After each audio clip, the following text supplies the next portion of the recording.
जिले की सिलीसेढ़े झील से पानी लाने की सरकार की महत्वाकांक्षी योजना के चलते सिलीसेढ़े झील के आसपास के 10 पंचायतों के ग्रामीण पानी को शहर में भेजने के खिलाफ लामबंद हो गए हैं।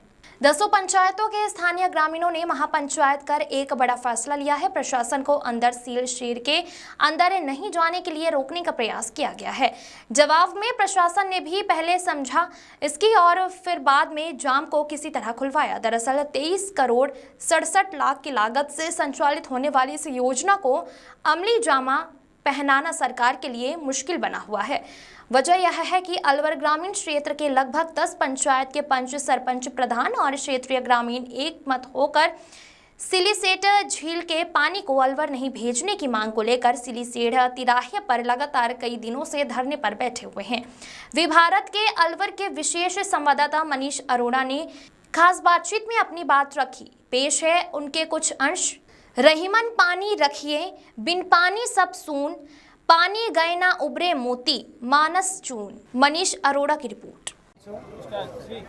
रहीमन पानी राखिए, बिन पानी सब सून, पानी गए न उबरे मोती मानस चून। जी हाँ, रहीम दास जी का यह दोहा वर्तमान परिप्रेक्ष्य में अलवर जिले में एक किंवदंती बन गया, जिसमें कि शहर में अलवर ग्रामीण के वासी और शहरी आमने सामने हैं। वजह क्या है कि 23 करोड़ और 67 लाख की योजना पेयजल परियोजना है, जो कि सिलीसेढ़े से अलवर ले जाने के लिए राज्य मंत्री संजय शर्मा ने पहल की है, जिसके की विरोध में सिलीसेढ़े के लगभग 10 पंचायतों के ग्रामीण इसका विरोध कर रहे हैं। बात करते हैं उनसे कि उनकी क्या है व्यथा, क्या उनका कहना है, आइए बात करें। जी, अलवर सिलीसेढ़े से अलवर पानी ले जाया जा रहा है, उसके हमारे पूरे 10 पंचायतों के लोग विरोध कर रहे हैं। आप पूछेंगे क्यों कर रहे हैं? सिलीसेढ़े से पानी पहले भी अलवर जाया करता था, जो नहर के मार्फत जाता था। आज भी हमारे इलाके के सब लोग कह रहे हैं आप नहर से पानी ले जाओ, हमें कोई आपत्ति नहीं है। अगर कहीं बोरिंग करते हैं तो जिस तरह से विजय मंदिर सूखा पहले, उसके बाद में जयसमंद सूखा और अब सिलीसेढ़े भी सूख जाएगा। इस एरिया के अंदर 100 किलोमीटर के अंदर एक सिलीसेढ़े झील ऐसी है जहाँ पर पानी उपलब्ध है, नहीं कोई भी पानी उपलब्ध नहीं है। हेलीकॉप्टर से भी पानी, जंगल में आंच लगी थी फॉरेस्ट के अंदर, तो यहीं से पानी गया था। लेकिन शहरी क्षेत्र के जो लोग हैं वो भी तो आप ही के सब स्थानीय निवासी भाई हैं, बंद है कोई, वो भी आपके यहाँ के लोग हैं, वो भी तो आपके ही परिवार का हिस्सा है। वो हमारे भाई हैं जी, हम उनके भाई हैं जी। पानी के लिए उनको कोई मनाही नहीं है, लेकिन नहर से पानी ले जाएं। और मैं उनसे ये कहूँगा कि आज 1000 टैंकर चल रहे हैं, ये प्रशासन आंख मूंद करके बैठा है क्या पानी कहाँ से आ रहा है? उन्होंने सबने बोरिंग लगा रखे हैं शहर के अंदर और उनसे पानी जा रहा है। वहां पर जब पानी है तो यहाँ पर क्यों पानी करते हैं? उन्हीं बोरिंगों को ये पानी को जोड़ दे तो वहाँ पर पानी है, पानी कमी नहीं है।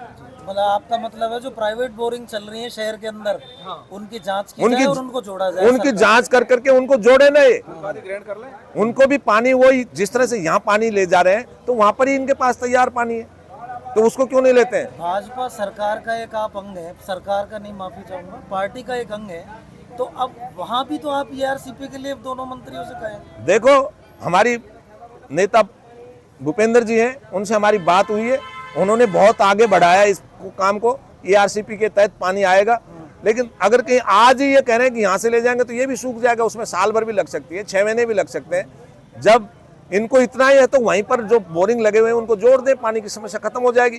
35 की बजाय वहाँ तो 100 बोरिंग चल रही है। आप मेरे साथ चलें, प्रशासन वाले साथ चलें, इसी रोड के ऊपर कम से कम 20-25 बोरिंग भाखेड़ा के पास चल रही है। अच्छा। और कल क्या वाकया गुजरा जब प्रशासन यहाँ पहुँचा था, आपके साथ बताएंगे। कल प्रशासन जब यहाँ पर आया तो प्रशासन ने लोगों के साथ बदतमीजी करने का प्रयास किया, डराने धमकाने का प्रयास किया। एक एक्शन है संजय सिंह करके, उन्होंने यहाँ पर लोगों को धमकाया और उस अभद्र भाषा में यहाँ पे प्रयोग किया जिस भाषा का उन्हें नहीं करना चाहिए था, और ज़बरदस्ती बोरिंग करने की बातें करी। हमने उनसे नियमानुसार कि आप जब हम लोगों से कुछ काम करते तो नियमों की बातें करते, तो आप नियमों के तहत यदि आपके पास कोई परमिशन है तो हमें दिखाएं। तो वो यहाँ पे जो हम लोग खड़े थे हमारे साथ में ये गलत भाषा का उपयोग करने लगे, और उसकी जब हम लोगों ने उनसे कहा कि आप इस तरीके से कैसे बातें कर रहे हैं, तो उन्होंने हमारे से यहाँ पे करते हुए थाने में जाके हमारे खिलाफ मुकदमा दर्ज कितने लोगों पर राजकार्य में बाधा का मुकदमा हम वहाँ दर्ज थे 100-125 लोग, लेकिन हमारे 8 लोगों के ऊपर केस दर्ज हुआ। हुआ? उसमें जनप्रतिनिधि भी हैं। हम उमरैन, डेलावाज और बकतरा सरपंच है वर्तमान, और वो प्रधान जी हैं हमारे, और हमारे पार्षद। जिला पार्षद जी हैं, और एक भूतपूर्व सरपंच है, और 2 लोग हमारे जो नेता है, किसान नेता, उनके साथ। क्या अब आगे आपकी रणनीति रहेगी? हमारी रणनीति ये रहेगी कि अगर प्रशासन और सरकार मिलकर अगर ज़बरदस्ती यहाँ से बोर काटने की बात करेंगे या पानी ले जाने की बात करेंगे, तो सबका ये निर्णय है कि यहाँ किसान लोग हैं और किसान खेती के लिए पानी चाहिए। आपको पता है, पहले मेरे वक्ताओं ने बताया कि जो है पहले जहाँ भी इन्होंने बोर जो लगाए, चाहे विजय मंदिर लगाए हो, जैसे मंदिर लगाए, वहाँ का बांध तक दोनों सूख गए। अब इस बांध को सूख करके ये चाहते हैं कि ये ज़मीन बंजर हो जाए। यहाँ के किसान जो है, अगर पानी नहीं होगा तो ये ज़मीन अपनी छोड़ के बेच के चले जाएंगे। वो सिर्फ पीने और पानी के, नहाने के पानी की चाहिए, लेकिन यहाँ तो अपना घर चलाने के लिए, अपने बच्चों को पालने के लिए, खेती करने के लिए पानी चाहिए। खेती नहीं होगी तो ना हम रोटी खा पाएंगे, ना हमारे बच्चे जी पाएंगे। आज इस टाइम में हम बच्चों को पढ़ाने का काम जो है, आपको पता है महंगा एजुकेशन का जो है महंगा सिस्टम हुआ पड़ा है, बिजनेस हुआ पड़ा है। किसान भी चाहता है, कोई किसान ये नहीं चाहता कि मेरा बेटा किसान बने। हर किसान की भी ये कोशिश होती है कि मेरा बच्चा पढ़े, अच्छी स्कूल में पढ़े, और वो भी कुछ ना कुछ कहीं जाकर के कोई सर्विस में जाए, कोई अफसर बने। तो उसी को लेकर के कि हम तो अपने जीवन को बचाने के लिए संघर्ष कर रहे हैं, और सबका हमारा निर्णय है कि अपना अगर हमने जीवन बचाना है तो उस संघर्ष के लिए चाहे हमें कुर्बानी, चाहे कुर्बानी जो देनी पड़े, चाहे हमें भाई सरकार ज़्यादा से ज़्यादा क्या करेगी, भाई ठीक है बंद करेगी, जेल में डालेगी, गोली चलाएगी, या हम रोड पे लेट जाएंगे, हमारे ऊपर से निकल जाएगी, इससे ज़्यादा कुछ नहीं कर सकती।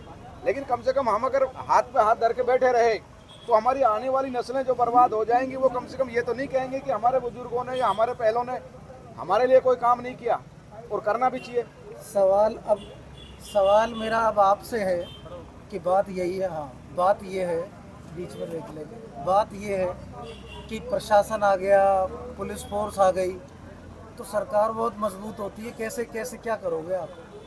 जिस तरह से अपनी बातों में तो जोश है, लेकिन प्रशासन के आगे, सरकार के आगे जब लवाजमा पहुंचेगा तो क्या आपका प्रतिक्रिया क्या रहेगी? देखो, हमने बड़े बड़े आंदोलन देखे हैं, थोड़ा इधर देखिए। कि ये तो नहीं है, पर देखे हैं। हमारे कर्नल साहब ने बहुत बड़ा आंदोलन किया। सरकार और कर्नल साहब आमने सामने है। हम भी उसी जाति से आते हैं, हम भी गुर्जर हैं, और एक बार देख लेते हैं, ये भी 2-2 हाथ हो जाएगा। अच्छा, हाँ, लेकिन सरकार ताकतवर होती है। आपने कोई एक्शन बात अपनी नहीं बताया नहीं, मुझे। मेरी बात सुनो, आपका रिएक्शन क्या मेरी रहेगा? बात सुनो। अगर सरकार ताकतवर है तो मार के ही तो पानी ले जा सकती है, वैसे तो नहीं ले जाएगी।